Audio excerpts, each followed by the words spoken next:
Imanyero ifokoro ana chikoro Mari 2019 Okoso 19 Tozifunza why Imosha ire kuti ine ndiri why Try crying but I trying Upenyu wangu kungo daish Dai mae pandai dai Leti shumendika dai Paume shinga sungo dai asi dai dai Dai dai dai kufunga kwe benze Pae pandai dai Leti shumendika dai Paume shinga sungo dai asi dai dai Dai dai dai ndakaziva itunga Haida kuzhita takamtipa kusazhita Iene kuziva kwake akazhita Sinasa nochema anoshamba achiudza munhu wese Nekuti ane nharo mwana wenyu Imanyuvero paakataura kuti akuda kudaro Semafero takamuudza usadaro Nhasi otaura kuti desinaye pandai dai Leti zvimendika dai Pamwe zvingazongodai asi dai dai Dai dai dai kufunga kwebenzi pae pandai dai Leti zvimendika dai Pamwe zvingazongodai asi dai dai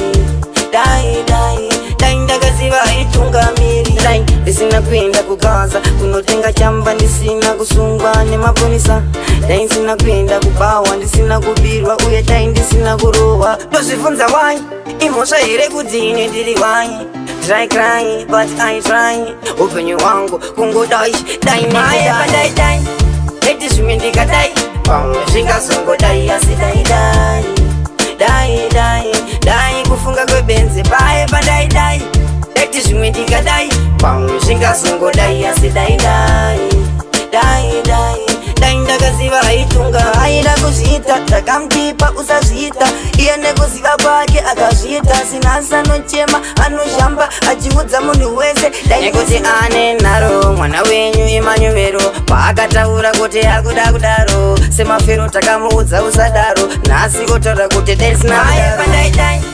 Leti zvimendika dai Pamwe zvingazongodai asi dai dai Dai dai dai kufunga kwebenzi pae pandai dai Leti zvimendika dai Pamwe zvingazongodai asi dai dai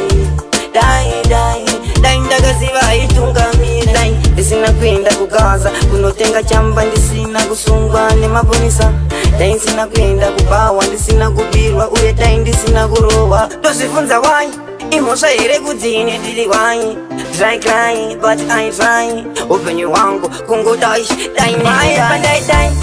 Leti zvimendika dai Pamwe zvingazongodai asi dai dai Dai dai dai kufunga kwebenzi pae pandai dai Leti zvimendika dai Pamwe zvingazongodai asi dai dai Dai dai dai ndakaziva itungamiri